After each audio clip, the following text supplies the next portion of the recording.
Halo Bedikers.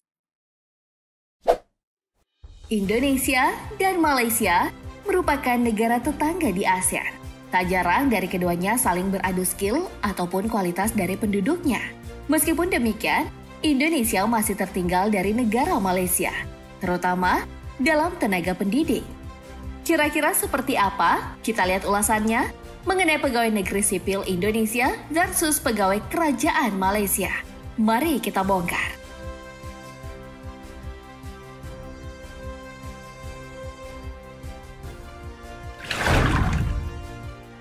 Dari data Indeks Pembangunan Manusia, negara-negara ASEAN pada tahun 2015, Indonesia menempati peringkat kelima, sedangkan Malaysia berada di peringkat ketiga setelah Brunei Darussalam dan Singapura.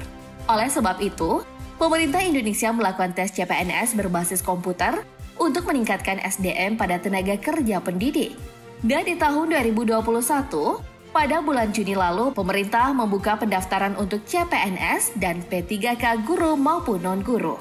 Pendaftaran ini hanya berlaku dengan portal sistem seleksi calon ASN yang mempermudah peserta dalam melakukan proses pendaftaran secara online. Selain hal itu, syarat wajib mengikuti tes tersebut adalah dokumen umum seperti kartu keluarga, KTP, ijazah, transkrip nilai, pas foto, dan dokumen penting sesuai kebutuhan. Di negara Malaysia juga menerapkan sistem ini. Bedanya, di tahun 2018, Perdana Menteri Malaysia Mahathir Mohamad mengatakan harus bisa menguasai bahasa Inggris karena sering menerima perintah dalam bahasa tersebut. Selain itu, ia juga mengatakan bahwa pemerintah akan meninjau kembali pendidikan kurikuler para PNS dari tingkat taman kanak-kanak sampai ke universitas. Waduh, gimana Bedikers? Beda kan dengan negara Indonesia kita?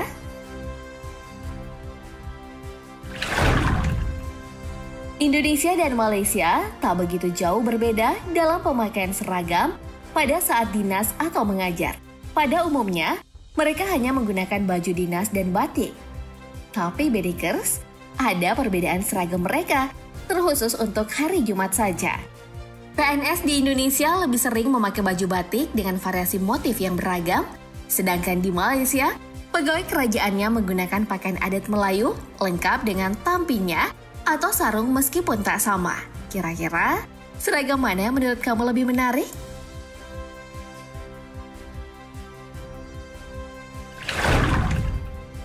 Di Indonesia, Badan Kepegawaian Negara merilis database nasional jumlah pegawai negara sipil di Indonesia per 30 Juni 2019 sebanyak 4.286.918 orang, di mana jumlah PNS instansi pusat sebanyak 22,60% dan jumlah PNS instansi daerah mencapai 77,56%. Sementara itu, jumlah PNS terbanyak di kelompok 51 hingga 55 tahun, disusul dengan kelompok usia 46 hingga 50 tahun. Berarti ya Bedikers, dalam kurung beberapa tahun ke depan PNS di Indonesia akan mengalami kesenjangan karena mereka akan mencapai batas usia pensiun. Sedangkan di Malaysia jumlah instansi PNS atau pegawai kerajaan sebesar 4,2 juta orang pada tahun 2015. Dari total penduduk sekitar 22 juta hingga 23 juta jiwa. Tapi di tahun 2016, penduduk negeri jiran ini sudah mencapai 31,19 juta jiwa. Hal ini tak baik dong bagi negara Indonesia karena jumlah PNS dan penduduk maupun siswa tak merata. Jumlah instansi PNS-nya saja di tahun 2019 sebanyak 4.286.918 orang. Sedangkan jumlah penduduknya saja sebesar 270,6 juta jiwa. Jadi negara Indonesia masih kekurangan jumlah PNS sebab penduduknya yang banyak. Beda dengan Malaysia yang memiliki pegawai kerajaan yang memadai dengan penduduk yang kurang. Dalam menjalankan tugasnya, pegawai di Indonesia pasti diberi gaji plus bonus atau yang biasa disebut tunjangan. Nah, di Indonesia, PNS memiliki gaji atau pendapatan sangat bervariatif.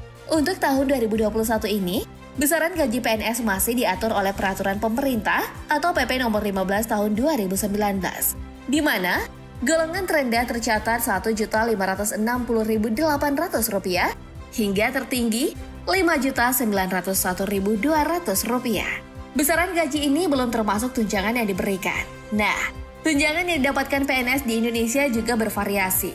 Untuk tunjangan kinerja jabatan ke-27 ini sebesar Rp117.375. Dan untuk jabatan 4, Rp5.361.800. Tunjangan suami istri sebesar 5% dari gaji pokok, tunjangan anak sebesar 2%, tunjangan makan untuk golongan 1 dan 2 ini sebesar Rp35.000, golongan 3 Rp37.000, dan golongan 4 ini sebesar Rp41.000. Tunjangan umum untuk golongan 4 sebesar Rp190.000, golongan 3 Rp185.000, golongan 2 Rp180.000, dan golongan 1 sebesar Rp175.000. Gimana Bedigers? Besar juga ya gaji dan tunjangan PNS Indonesia? Sedangkan di negara Malaysia, gaji PNS atau pegawai kerajaan untuk golongan terendah atau N19 itu sebesar Rp1.400 Malaysia atau setara dengan Rp5.200.000. Dan untuk gaji tertinggi atau N54 ini sebesar Rp7.500 Malaysia atau setara Rp28 juta. Selain itu, pegawai kerajaan Malaysia juga mendapatkan tunjangan yang lainnya, seperti tunjangan perumahan Rp180 Malaysia atau setara Rp613.237.000. Laptop gratis, pinjaman mobil, dan bagi mereka yang berada di kawasan pinggiran atau jauh dari pemukiman akan diberi tunjangan khusus sebesar Rp500 Malaysia hingga Rp1.500 Malaysia atau setara dengan Rp1.703.618 hingga Rp5.110.854 plus dana cuti belajar. Enak ya Bedigers? Kalau tadi gaji semasa jadi PNS, sekarang gaji pensiunannya. Setiap bulan pensiunan PNS mendapatkan gaji berupa pensiun pokok. Selain mendapatkan uang pensiun PNS pokok, ASN Purnabakti juga mendapatkan penerimaan lainnya berupa tunjangan keluarga dan tunjangan pangan per bulannya. Untuk PNS golongan 1, antara 1,5 hingga 2 juta rupiah. Lalu PNS golongan 2, antara 1,5 hingga 2,8 juta rupiah. Kemudian PNS golongan 3, antara 1,5 hingga 3,5 juta rupiah.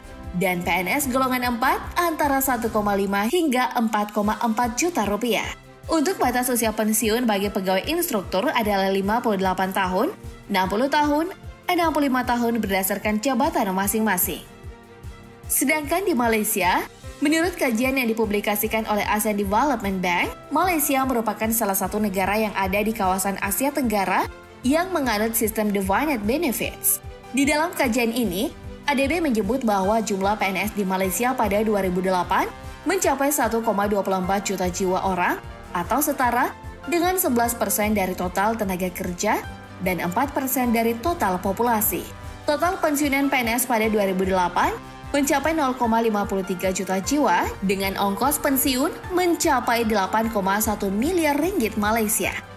Tak cuma itu saja, pemerintah Malaysia baru saja mengumumkan kajian untuk menaikkan usia pensiun dari 60 menjadi 65 tahun.